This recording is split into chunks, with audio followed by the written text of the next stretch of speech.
Alright, welcome back to the bench, everybody. Today's topic, knives. I love knives. I love good knives. I love useful knives. I like all kinds of knives, but I only own a few knives. And I've owned a lot more than just these four, but these are the four I don't think I can ever part ways with. And I just wanted to give you my little take here on them. So first up, we got the Milwaukee Fastback. Now this is my everyday carry, my EDC, my everyday carry, whatever. Man, it's really just about the utility. I'm not winning any beauty contests with this thing or having the coolest knife at the bar, but I'll tell you what, this bad little sucker comes in way more handy than literally any other knife I've ever carried. So, just going through it, it's a Milwaukee. It's a box cutter razor knife, replaceable blades.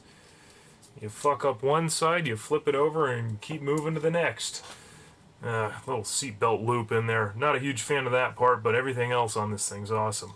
I call this one the super knife because it comes with the Beer Cracker 9000 on there, so good for getting fucked up on the job, I guess. It also got the Screw Majigger 5000 on the back side of it. Good for any of your 1/4-inch bits. If you got double-sided ones and you need something other than Phillips and flathead, knock yourself out. But as far as being in my pocket every day, those are the two important ones. Also, very stoutly built.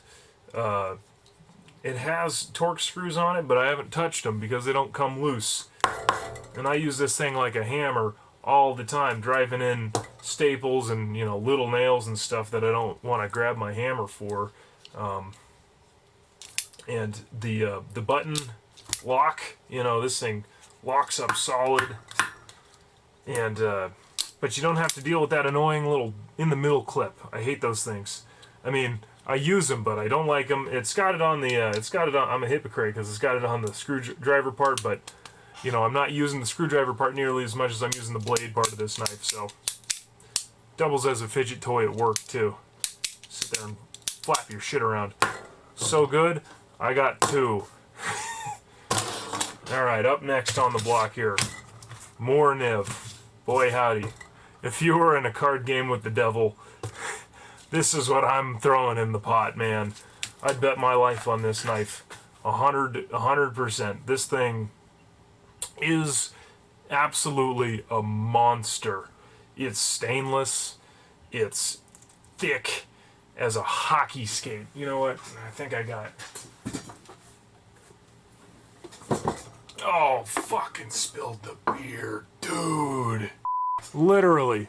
A hockey skate. I mean, adjust the focus here. I mean, it's like having a hockey skate blade sharpened down to a razor. I mean, this thing knows how to party. This thing fucks shit up. Starting fires, no problem. Building the goddamn cottage out of saplings, no problem. You need to pound it into the side of a tree and step on it to get, I don't know, higher than you are right now. No fucking problem, dude. And a good rubber grip. I mean, stainless rubber grip. Take it in the creek with you. Whatever, it don't give a shit. And full tang, as you can see here. And it ain't no tiny little tang either. It's the full blade width all the way through the handle down to here. And you can wail, I mean absolutely waylay on this thing. And I absolutely have and will continue for years to come, I'm sure of it. This thing is bulletproof. But, I mean, come on, you ever wanted a hockey blade in your pocket? There you go. Not really a pocket knife, but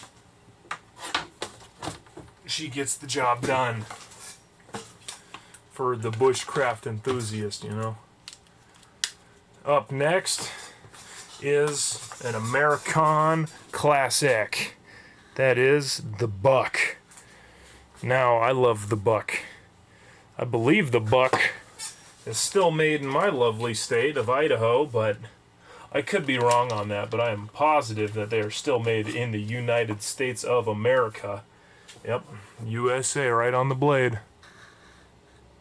There you go. Bock, USA. Gosh, talk about a freaking horror movie knife. This thing is it. Scream. I think that's the same one from Scream, right? Is that the one that they use? Oh, just about. Let's see if this drunk fuck can run a camera. Alright. The Buck. It's a classic. Is it useful? Abso-fucking-lutely. This thing is sharp as a goddamn razor. I mean,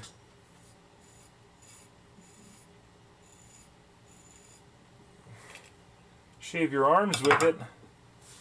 Shave your face with it, whatever. That's a factory grind. I didn't do anything to that blade. It's perfect the way she is. Sadly, though, she's a little too pretty for me to really beat her up at all. I kind of feel bad about it. But I believe she'd take the punishment. I mean, I believe there's a full tang in here, but, you know, I don't think it's quite as robust as the Morinivs. But, I mean, you could probably lean on this thing. Probably be a hell of a skinning knife. Or, you know, just a classic, wear it on your belt line. I mean, but for me, really, you're going to hate this, but that's a fashion piece, dude. If you don't got one of those in your arsenal, you need to change that, because these things are killer. I mean, just beautiful knives, beautiful craftsmanship, and, you know, keep homeboys in a job there, eh? But absolutely an Americana piece right there. Speaking of Americana piece, here's a knife that was born before the United States. In fact, I believe there are rumors that it helped build the Great Pyramids of Giza. That's the Stanley, dude. The fucking, oh jeez, the fucking Stanley fucking razor knife. I mean, talk about one of the 4 simple machines here. Gosh dang, this thing, I love this knife. This is my favorite work knife because, you know, if you're in construction or something stupid like that, if you do that back-breaking labor like me, I like a good knife that I can really, you know, lean on, really get into something. You know, not worry about whether or not my joints are going to hold up or not.